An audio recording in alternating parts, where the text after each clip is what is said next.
नमस्कार दोस्तों, स्वागत है हमारे YouTube चैनल वीडियो विलेक में। आज हम चर्चा करेंगे जीके जीएस के कुछ महत्वपूर्ण प्रश्नों पर, जो कि एग्ज़ाम की दृष्टि से बहुत ही इम्पोर्टेंट है। तो चलिए शुरू करते हैं आज का वीडियो। आज हम का पहला प्रश्न है, ए थ्योरी ऑफ जस्टिस को लिखा है। बताना है कि ए थ्योरी ऑफ जस्टिस किसने लिखा है। आपके ऑप्शन है, ऑप्शन ए ऑस्टिन ने, ऑप्शन बी रॉल्स ने, ऑप्शन सी सेविनी ने, ऑप्शन डी होल्मस ने। तो बताइए इसका सही आंसर क्या होगा। तो दोस्तों इसका सही आंसर जो होगा वो हो जाएगा सेविनी ने।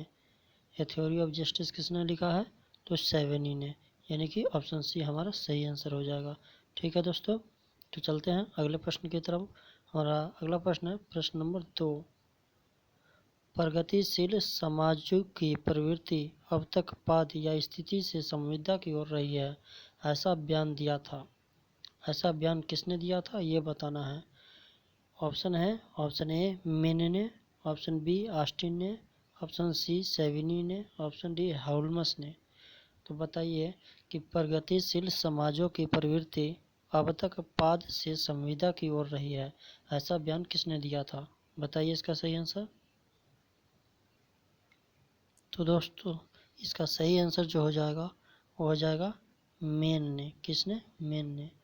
मेन ने ऐसा बयान दिया था कि प्रगतिशील समाजों की प्रवृत्ति अब तक पाद या स्थिति से संविदा की ओर है। तो इसका आंसर जो हो जाएगा वो ऑप्शन ए हो जाएगा। ठीक है दोस्तों, चलते हैं अगले प्रश्न की तरफ। हमारा अगला प्रश्न है प्रश्न नंबर 3। रीति को विधि नहीं वार्षिक विधि का स्रोत माना जाता है, यह किसने कहा था। रीति को विधि नहीं वार्षिक विधि का स्रोत माना जाता है। आपके ऑप्शन है, ऑप्शन ए सेविनी ने, ऑप्शन बी ऑस्टिन ने, ऑप्शन सी फ्रैंक ने, ऑप्शन सी लेवेलिन ने। तो बताइए इसका सही आंसर क्या हो जाएगा। तो इसका सही आंसर जो हो जाएगा वह हो जाएगा ऑस्टिन ने। किसने? ऑस्टिन ने यह कहा था कि रीति को विधि नहीं वार्षिक वृद्धि का स्रोत माना जाता है। ठीक है दोस्तों, यानी कि ऑप्शन बी आपका सही आंसर हो जाएगा। चलते हैं अब अगले प्रश्न की तरफ। हमारा अगला प्रश्न है प्रश्न नंबर 4। अधिकार एक विधि द्वारा सुरक्षित हित है, यह परिभाषा दी है। अधिकार एक विधि द्वारा सुरक्षित हित है, यह परिभाषा दी है। किसने दी है? आपके ऑप्शन है, ऑप्शन ए इहरिंग ने, ऑप्शन बी होल्मस ने, ऑप्शन सी सेविनी ने और ऑप्शन डी मेन ने। तो बताइए इसका सही आंसर क्या हो जाएगा। तो इसका सही आंसर जो है वह हो जाएगा इहरिंग ने। किसने? इहरिंग ने यह परिभाषा दी है कि अधिकार एक विधि द्वारा सुरक्षित हित है। तो ठीक है, यानी कि ऑप्शन ए इसका सही आंसर हो जाएगा। तो चलते हैं अगले प्रश्न की तरफ। हमारा अगला प्रश्न है प्रश्न नंबर 5। विटामिन ए की कमी से कौन सा रोग होता है। आपके ऑप्शन है, option A beriberi, option B scurvy, option C रतौंधी, ऑप्शन डी रिकेट्स। तो बताइए इसका सही आंसर क्या हो जाएगा।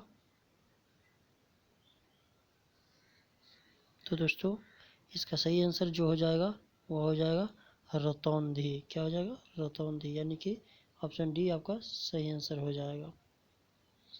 ठीक है दोस्तों, विटामिन ए की कमी से कौन सा रोग होता है, तो रतौंधी, यानी कि ऑप्शन सी आपका सही आंसर हो जाएगा। ठीक है, चलिए चलते हैं अगले प्रश्न की तरफ। हमारा अगला प्रश्न है प्रश्न नंबर 6। संतोष ट्रॉफी का संबंध है किससे है। ऑप्शन है, ऑप्शन ए क्रिकेट से, ऑप्शन बी फुटबॉल से, ऑप्शन सी हॉकी से और ऑप्शन डी पोलो से। बताइए इसका सही आंसर क्या हो जाएगा। तो दोस्तों इसका सही आंसर हो जाएगा फुटबॉल से, यानी कि संतोष ट्रॉफी जो है वो फुटबॉल से संबंधित है, यानी फुटबॉल जो खेला होता है उसमें ये संतोष ट्रॉफी मिलता है। तो चलिए चलते हैं अगले प्रश्न की तरफ। हमारा अगला प्रश्न है प्रश्न नंबर 7।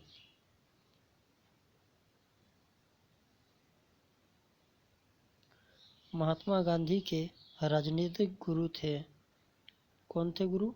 ऑप्शन है, option A Gopal Krishna Gokhale, option B Chittaranjan Das, option C Motilal Nehru, option D Bal Gangadhar तिलक। तो बताइए इसका सही आंसर क्या होगा। महात्मा गांधी के राजनीतिक गुरु कौन थे? तो इसका सही आंसर हो जाएगा दोस्तों गोपाल कृष्ण गोखले, यानी कि ऑप्शन ए इसका सही आंसर हो जाएगा। महात्मा गांधी के राजनीतिक गुरु कौन थे? तो गोपाल कृष्ण गोखले थे, जो कि ऑप्शन ए में है। तो इसका सही आंसर ऑप्शन ए हो जाएगा। अब चलते हैं अगले प्रश्न की तरफ। हमारा अगला प्रश्न है प्रश्न नंबर 8। गांधी जी का चंपारण सत्याग्रह किस प्रथा के विरोध में किया गया था? आपके ऑप्शन है ऑप्शन ए इजारेदारी, ऑप्शन बी जमींदारी, ऑप्शन सी तीन काठिया, ऑप्शन डी बेगारी। तो बताइए इसका सही आंसर क्या हो जाएगा? तो इसका सही आंसर हो जाएगा दोस्तों तीन काठिया। क्या होगा? तीन काठिया, यानी कि ऑप्शन सी सही आंसर हो जाएगा। ठीक है दोस्तों, अब चलते हैं अगले प्रश्न की तरफ। हमारा अगला प्रश्न है प्रश्न नंबर 9। राष्ट्रपति किसकी अनुशंसा पर लोकसभा को भंग करने की कोशिश करता है? आपका ऑप्शन है ऑप्शन ए मुख्य न्यायाधीश, ऑप्शन बी प्रधानमंत्री, ऑप्शन सी केंद्रीय मंत्रिपरिषद और ऑप्शन डी राज्यसभा। तो बताइए इसका सही आंसर क्या हो जाएगा? तो इसका सही आंसर हो जाएगा केंद्रीय मंत्रिपरिषद, यानी कि ऑप्शन सी। राष्ट्रपति केंद्रीय मंत्रिपरिषद की अनुशंसा पर लोकसभा को भंग कर सकता है। ठीक है, अब चलते हैं अगले प्रश्न की तरफ। हमारा अगला प्रश्न है प्रश्न नंबर 10। कबीर के उपदेशों का महत्वपूर्ण संकलन है। आपके ऑप्शन है option A Ratnavali, option B Adi Granth, option C भक्ति सागर, ऑप्शन डी बीजक। तो बताइए इसका सही आंसर क्या हो जाएगा? तो दोस्तों इसका सही आंसर हो जाएगा बीजक, यानी कबीर दास जी ने जितने भी उपदेश दिए थे उन उपदेशों को एक बुक में संकलन किया गया है जिसका नाम है बीजक। तो बीजक जो कबीर दास का है वो उपदेशों का संकलन है। ठीक है, यानी कि इस क्वेश्चन का सही आंसर ऑप्शन डी हो जाएगा, यानी कि बीजक हो जाएगा। चलते हैं अगले प्रश्न की तरफ। हमारा प्रश्न नंबर 11। बौद्ध ग्रंथ अंगुत्तर निकाय से किसके बारे में जानकारी मिलती है? आपके ऑप्शन है ऑप्शन ए नगर प्रशासन, ऑप्शन बी महाजनपद, ऑप्शन सी युद्ध कौशल, ऑप्शन डी रहन सहन। तो बताइए इसका सही आंसर क्या हो जाएगा? तो इसका सही आंसर हो जाएगा महाजनपद। किसके बारे में? महाजनपद के बारे में जानकारी मिलती है। मतलब बौद्धों का जो ग्रंथ है अंगुत्तर निकाय, उनको अगर हम पढ़ेंगे तो महाजन पद के बारे में पूरी जानकारी मिलेगी। ठीक है, यानी कि 11 नंबर क्वेश्चन का सही आंसर बी हो जाएगा महाजन पद। बौद्ध ग्रंथ अंगुत्तर निकाय से किसके बारे में जानकारी मिलती है? तो महाजन पद के बारे में। ठीक है, चलते हैं अगले प्रश्न की तरफ। हमारा प्रश्न नंबर 12। आपातकाल का प्रावधान भारतीय संविधान में किस देश के संविधान से प्रभावित है? आपके ऑप्शन है USA, option B Britain, option C Germany, option D Italy. तो बताइए इसका सही आंसर क्या हो जाएगा? तो इसका सही आंसर हो जाएगा ब्रिटेन। क्या होगा? ब्रिटेन, यानी कि ऑप्शन बी सही हो जाएगा। आपातकाल का प्रावधान जो है वह ब्रिटेन से प्रभावित है। ठीक है, अब चलते हैं अगले प्रश्न की तरफ। हमारा अगला प्रश्न है प्रश्न नंबर 13। निम्नलिखित किस शहर पर दोपहर के समय सूर्य की किरणें सीधी नहीं पड़ती है? आपके ऑप्शन है option A Chennai, option B Bangalore, option C Mumbai, option D New Delhi. तो बताइए क्या होगा? तो इसका सही आंसर हो जाएगा नई दिल्ली। ठीक है, यानी कि नई दिल्ली इसका सही आंसर हो जाएगा। क्वेश्चन है निम्नलिखित किस शहर पर दोपहर के समय सूर्य की किरणें सीधी नहीं पड़ती है? तो नई दिल्ली में सूर्य की किरणें सीधी नहीं पड़ती है, यानी कि ऑप्शन डी इसका सही आंसर हो जाएगा। अब हम चलेंगे अगले प्रश्न की तरफ। हमारा अगला प्रश्न है प्रश्न नंबर 14। निम्न पदार्थों में से यूरिया के निर्माण में प्रयुक्त होते हैं। यूरिया के निर्माण में कौन सा पदार्थ प्रयुक्त होता है वो बताना है आपको। आपके ऑप्शन है ऑप्शन ए यूरिया अम्ल तथा अमोनिया, ऑप्शन बी यूरिया अम्ल तथा carbon monoxide, option C ammonia और carbon dioxide, option D ammonia और कार्बन मोनोऑक्साइड। तो बताइए क्या होगा इसका सही आंसर? तो इसका सही आंसर हो जाएगा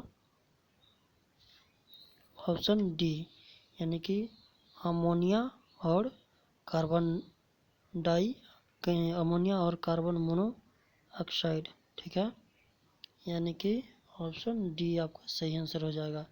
अमोनिया और कार्बन मोनोऑक्साइड की मदद से यूरिया का निर्माण होता है।